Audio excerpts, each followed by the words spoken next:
kita sedang berada di titik balik. Selama dekade terakhir, kita menyaksikan perubahan jangka panjang pada pola cuaca dan suhu global, yang kita kenal sebagai perubahan iklim.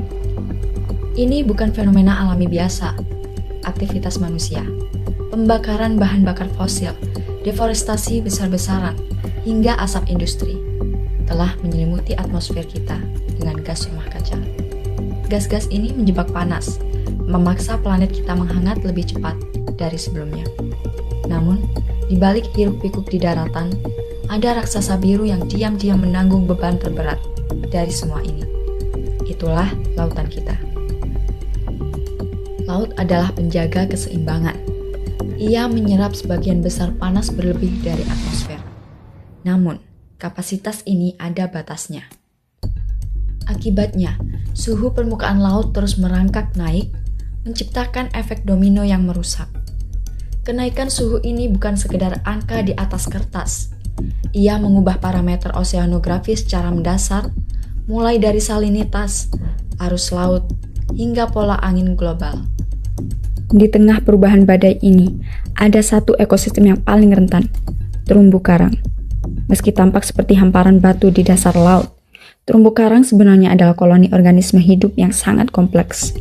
Mereka hidup berdampingan dengan alga mikroskopis bernama zooxanthella dalam hubungan simbiosis yang rapuh namun vital. Alga inilah yang memberi warna kepada karang-karang sekaligus menyediakan energi melalui fotosintesis. Namun, ketika suhu laut meningkat melebihi batas normal, karang mulai mengalami stres termal. Dalam kondisi stres, hubungan simbiosis ini terganggu. Zooxanthella terlepas dari jaringan karang, membuat karang kehilangan warna alaminya, yang dikenal sebagai pemutihan karang. Karang yang memutih belum tentu langsung mati, tetapi tanpa alga tersebut, karang kehilangan sumber energi utamanya dan menjadi sangat rentan. Jika suhu laut tinggi terlalu lama, kematian massal dapat terjadi. Itu kan kalau suhu naik 1 derajat dari suhu terpanas pada tahun itu, dia akan mengalami stres kan. Nah, stresnya itu kan bisa mengalami dia berubah dirinya menjadi putih.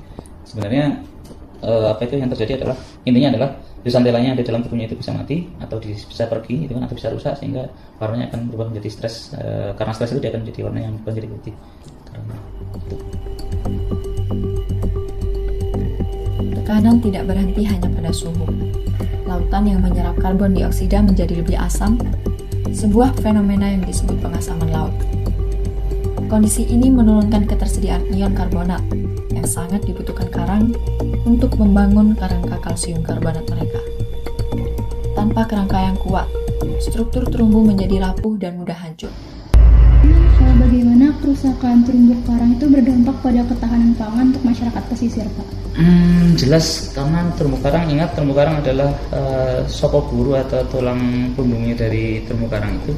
Kalau karang rusak, maka kalau tiangnya rusak, maka bangunan itu akan roboh kan. Artinya apa? Akan terjadi shifting yang saya bilang tadi.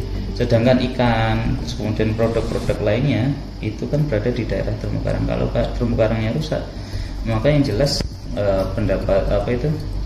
protein yang dari hewani dan invertebrata lainnya itu juga akan berkurang. Ini juga akan berefek pada, kalau kita tarik ke dunia sosial, itu akan mengurangi jumlah pendapatan dari nelayan, mengurangi ketahanan gizi manusia di sekitarnya dan secara umum gitu kan. Juga kalau kita tarik lebih jauh lagi, ada sistem obat-obatan dan macam-macam yang dihasilkan dari ekosistem terumbu karang itu yang hilang. Kerusakan ini akhirnya sampai ke piring makan kita. Masyarakat pesisir adalah yang pertama merasakan dampaknya. Penurunan produktivitas laut berarti penurunan tangkapan ikan. Perubahan kondisi laut mengganggu pola migrasi ikan dan menurunkan kualitas sumber daya laut. Bagi jutaan orang yang bergantung pada sektor perikanan, ini bukan lagi soal lingkungan, tapi soal kelangsungan hidup dan ketahanan pangan. Ketika laut kehilangan keseimbangannya, kemiskinan di wilayah pesisir menjadi ancaman nyata yang harus kita hadapi bersama. Mitigasi adalah kunci. Kita harus menekan emisi gas rumah kaca dengan beralih ke energi bersih dan melindungi hutan-hutan kita sebagai penyerap karbon. Upaya restorasi karang dan pengolahan wilayah berbasis komunitas memberi harapan bahwa ekosistem ini bisa pulih. Perubahan iklim adalah tantangan besar. Namun, dengan kolaborasi dan kebijakan yang tepat, kita bisa menjaga detak jantung lautan tetap berdenyut. Karena pada akhirnya, melindungi laut adalah cara kita melindungi masa depan.